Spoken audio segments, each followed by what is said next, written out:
Hello Booktube, c'est Jess et bienvenue aujourd'hui sur ma chaîne pour une nouvelle vidéo.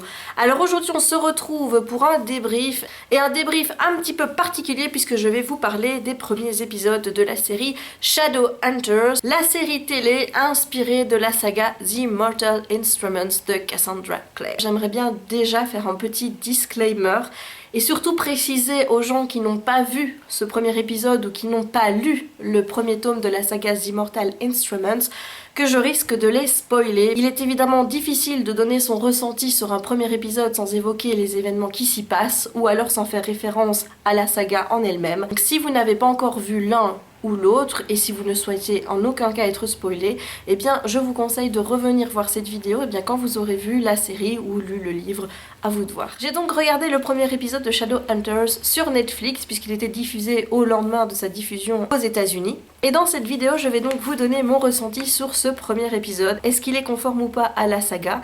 Est-ce que j'ai bien aimé? Est-ce qu'il y a des choses qui m'ont dérangé? Dans cette vidéo, je vais tout vous dire. Tout d'abord, il faut savoir que je suis en train de relire le premier tome de The Immortal Instruments puisque je l'avais lu, je pense que c'était en août-septembre 2014. J'avais regardé le film aussi qui ne m'avait pas laissé un sentiment transcendant par rapport à cette adaptation. D'ailleurs, j'en avais fait un débrief et je vous mettrai, hop, quelque part par ici, une petite fiche pour que vous puissiez aller voir ce débrief si ça vous intéresse. Là, comme la série arrivait, j'avais envie de me rafraîchir l'esprit sur la saga et puis de la lire en anglais puisque j'avais acheté le coffret avec les six tomes. Donc voilà, j'avais envie de rentabiliser mon achat en recommençant au tome 1. Et vous aurez mon ressenti sur cette relecture dans un prochain update lecture que je vous posterai sur la chaîne. Revenons-en à nos moutons puisque le sujet du jour, ce n'est pas la saga, ce n'est pas le film, c'est la série télé.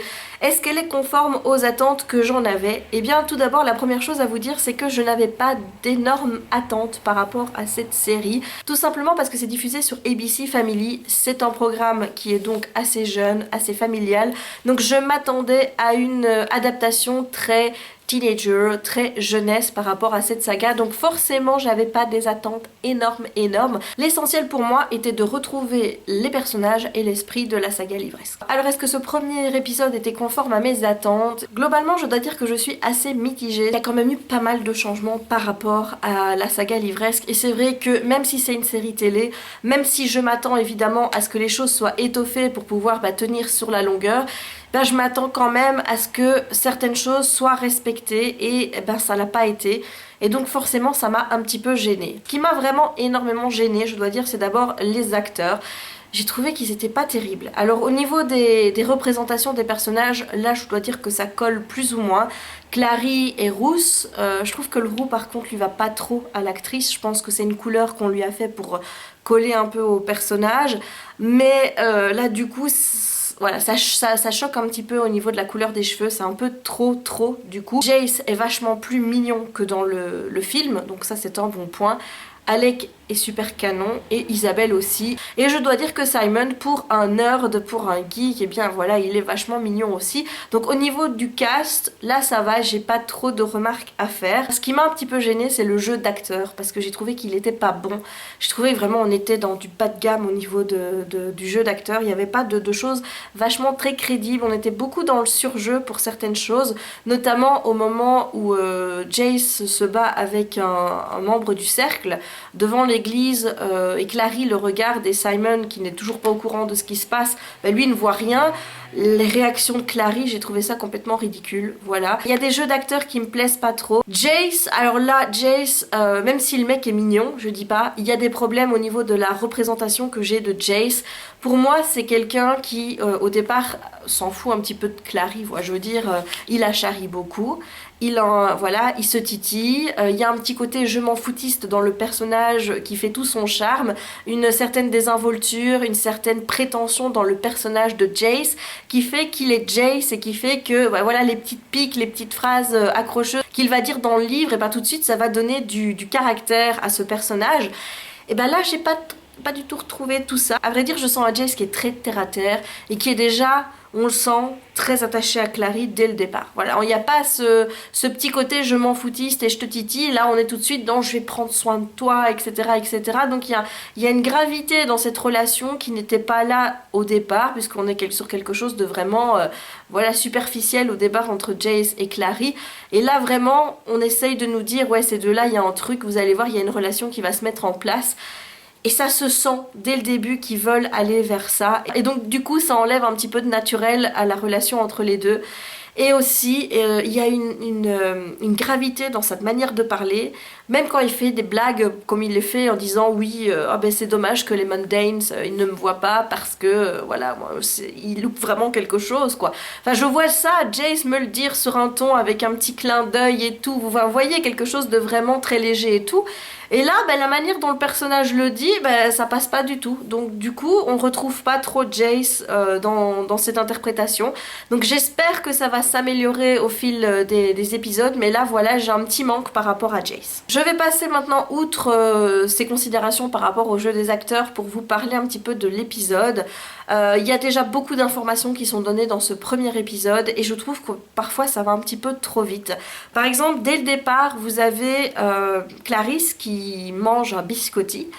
Et elle le pose, et 2 secondes après, elle voit que le biscotti est remplacé par une représentation du biscotti dessiné sur la nappe de la table. Alors ça, évidemment, ça renvoie à ce que Clary découvre plus tard dans la saga par rapport à elle, par rapport à ce qu'elle peut faire, par rapport à sa manière d'utiliser les runes. Et je me suis dit, mais pourquoi tu viens déjà nous introduire ça maintenant? Ça, c'est complètement hors de propos, je comprends pas pourquoi tu nous mets déjà ça maintenant. Ça, c'est une petite chose qui m'a dérangée parce que je trouvais que c'était venir avec des détails qui n'avaient pas lieu d'être à ce moment-là. Il y a des éléments comme ça qui nous sont vraiment balancés tout de suite. Et la personne qui connaît pas la saga, elle va pas s'en rendre compte, elle qui a ces petits détails que l'on voit directement. Mais les personnes qui, comme moi, ont lu ce premier tome, ils peuvent pas manquer ces petits détails qui nous balancent directement dès le début, dès ce premier épisode. Voilà, il y a des éléments, je trouve, qui nous sont vraiment balancés beaucoup trop vite et je trouve ça un petit peu dommage parce que ce sont des révélations que l'on apprend bien plus tard, parfois à plus de la moitié du récit, et là on te les balance comme ça dans les 10 premières minutes du pilote, alors que tu ne connais pas encore l'univers des Shadowhunters. Donc voilà, ça j'ai trouvé que c'était plutôt moyen. Il y a également des choses qui ont été modifiées par rapport à la saga. Et comme je vous l'ai dit, même si je m'attendais à certains changements, je m'attendais quand même à ce qu'un certain esprit du livre soit respecté, notamment par rapport au passé de Clary, et surtout par rapport au fait que sa mère Jocelyn fouillait le monde des Shadowhunters dans son ensemble, pas uniquement le cercle, et que sciemment elle avait tout caché à Clary et qu'elle voulait que ça persiste. C'est-à-dire que dans le premier tome, on sent que la mère, elle a aucune intention de révéler à Clary qui elle est réellement. Elle n'a pas l'intention de lui révéler son passé, ni qui est réellement son père. Il n'y a aucune volonté de la part de la mère de Clary de lui révéler la vérité. Et là, hop, Clary a 18 ans dans la série, le jour où ça commence, dans le pilote, et direct, sa mère veut avoir the big talk, elle veut avoir cette grande discussion avec sa fille pour lui révéler tout à propos du monde des Shadowhunters. Et elle lui offre même, attention, un stylet là, donc vous voyez le truc pour écrire les runes, je crois qu'en anglais c'est un style que ça s'appelle, et bien elle lui offre ça pour son anniversaire en lui disant que c'est un héritage familial, etc. etc. Et là j'étais là, j'ai dit mais what the fuck? What the fuck? Parce que c'est quand même le point de départ de l'histoire, c'est quand même ce big secret qui devait en rester un, et là que la mère de Clary est enclin à tout lui dire. Voilà, moi ça m'a un petit peu... Voilà, ça m'a un petit peu dérangée, j'ai pas trop aimé qu'on change ce détail-là. Évidemment, il y a encore d'autres choses qui ont été changées, la manière dont Simon entre en contact avec les Shadowhunters, et même avec ces éléments changés, je dirais qu'on reste quand même dans l'esprit Shadowhunter. Enfin, moi je me suis un petit peu retrouvée là-dedans, malgré tous ces changements, malgré que l'Institut soit devenu quelque chose de vraiment technologique, ce qui est pas du tout le cas dans la saga. Il y a des changements qui sont opérés, il y a des scènes qui ne se passent pas du tout comme dans le livre. livre, mais au final, on arrive quand même, en employant des chemins détournés, à arriver là où on devait arriver. Donc ça, pour moi, c'est une bonne chose, c'est que j'arrive finalement à m'y retrouver, à retrouver cet univers, même par des chemins détournés. Donc ça, grosso modo, je dirais que ça passe quand même. Ce que je voulais aussi vous dire, c'est que pour moi, il y a des éléments qui ont été introduits, qui ne sont pas du tout dans le premier tome. Alors je ne sais pas si ce sont des choses qui interviennent plus tard dans la saga. Enfin voilà, il y a les démons qui volent du sang humain, donc ils tuent les humains pour leur prendre leur sang et pour les donner à Valentine. Et là, j'ai pas compris. Parce qu'à aucun moment, Valentine veut le sang des humains. Pour lui, dans le premier tome, tout ce qu'il veut, c'est récupérer la coupe mortelle. Donc je ne sais pas si ces éléments sont dans la saga, mais dans d'autres tomes, ou alors si ce sont des choses qui ont été ajoutées par les scénaristes pour un petit peu étoffer cette première saison avec des histoires un petit peu plus diverses.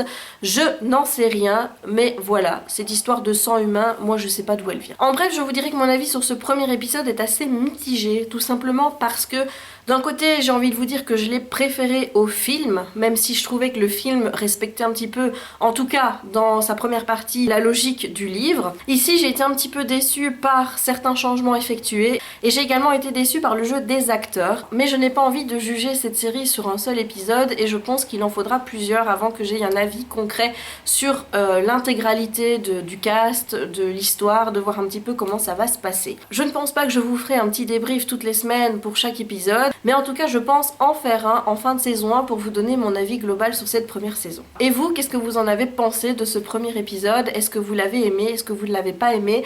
Est-ce que comme moi vous avez été dérangé par le jeu des acteurs ou alors par certains changements qui avaient été faits par rapport au livre? Dites-moi tout dans les commentaires. Cette vidéo est à présent terminée, j'espère qu'elle vous aura plu. Si c'est le cas, n'hésitez pas à laisser un petit pouce vers le haut, à commenter, à partager et bien sûr si c'est pas encore fait, eh bien abonne-toi. Et nous, eh bien on se donne rendez-vous très vite pour une prochaine vidéo.